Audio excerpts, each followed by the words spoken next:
This is Hidden Killers Week in Review. A look back at the most prolific stories of the week. Every day is just one heartbeat away from a headline. This is Hidden Killers with Tony Brueski, featuring retired FBI Special Agent Jennifer Coffindaffer. The school shooter, Colt Gray, and his father, Colin Gray, both now facing murder charges for that horrific school shooting in Georgia just a few weeks ago.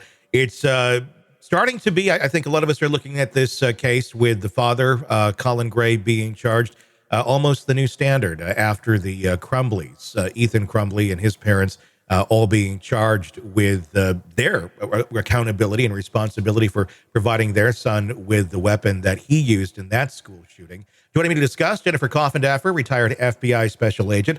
This is, again, one of those cases where see something, say something, but that seems to be where it stopped. The do something part never seemed to take hold, if you will.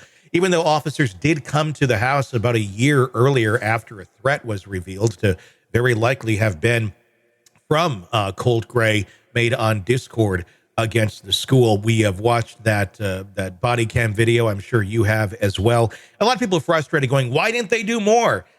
I guess my question is, could they have done more? I mean, or their hands are probably quite tied, I'm guessing, as to what one can actually do in that sort of a situation. Well, they could have done more, Tony. There is no doubt. There is a Georgia statute that specifically discusses making terroristic threats, and certainly a threat against a school falls underneath that. In my opinion, what they should have done was they should have gone there and they should have asked to review what was on his computer and what was on his phone. If for some reason, which I don't think they would have, but if they would have said, no, you're not getting that without a warrant, I would have used the FBI's tip and all that information pertaining to what he had, the threat he had allegedly made, and used that to get a search warrant for his devices and for the phone. And I believe he should have been charged if those were proven to come from him, which it sounds like it wouldn't have been a tough case. And we're seeing them now, Tony, all over the place. I've covered 6, I believe, so far, 4 just in Georgia. Mm-hmm. Why? I mean, was this a failure on the part of law enforcement for not going further? I'm just trying to wrap my mind around why they wouldn't have taken this more seriously. And they really just took them at their word. You had the guy coming out, you had Colin coming out kind of looking like a buffoon. Oh, no, he's got this and that. They're talking about hunting and all that, and that he still has access to the guns, and he's not going to take the access away unless they can kind of prove that he did this. The kid comes out and says, no, I didn't do it. And that was it. It was just like, okay, well, we believe you. What type of deer did you get last year? That's what it essentially was. And I'm not against hunting or anything like, but it's just, it really felt like, okay, could they have done more? Because it felt to me, just watching them, like either they didn't want to do more, they just kind of wanted to get this done and move on, or they couldn't do more. Well, they could do more, as I previously explained, but then why didn't they? And I'll tell you why. And it's very simple.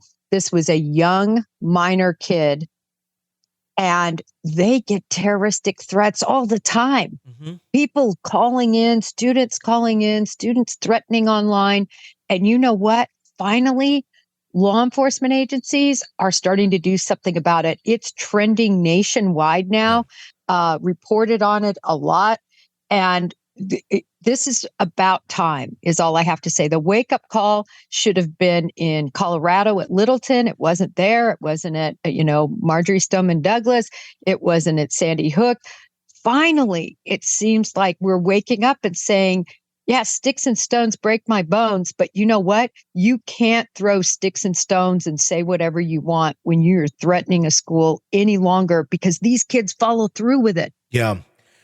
That's gotta, that must, I mean, I guess I'm asking, what has been the problem? Has it been just the too many threats that come through, and it's been too hard for them to decipher what's legitimate and what's not? And at some point it becomes white noise. I mean, why are we where we are at, where some get attention, some don't? And are the resources even there really to follow up on the volume of these sort of threats that come through.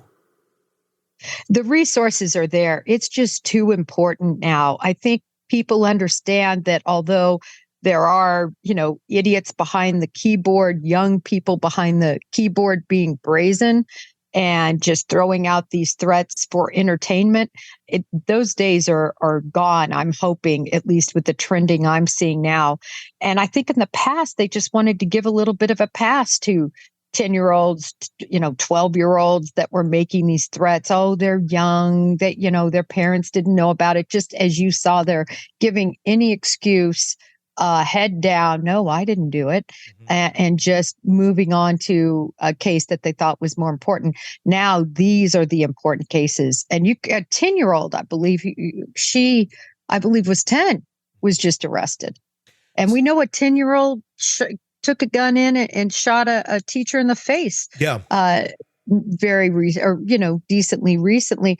So, there's just no age. And I love the precedent too, Tony. You touched on it at the beginning, that it should be the norm that if a parent buys a gun for their young child and allows them unfettered access of that gun, and then it's used in a shooting, heck yeah, that parent needs to be charged. Maybe something will change with these parents not guarding their guns. Let's be honest. Nothing kills the thrill of a good murder mystery like a commercial for laundry detergent. It's like someone slapping a closed sign on your favorite dive bar. But you're not here for that, are you?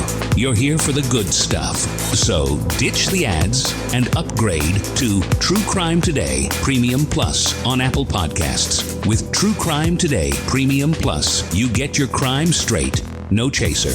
Commercial free with extended interviews and early access. It's like getting the bartender's special when the bar's already closed. Search for True Crime Today Premium Plus on Apple Podcasts. Subscribe and drink it all in.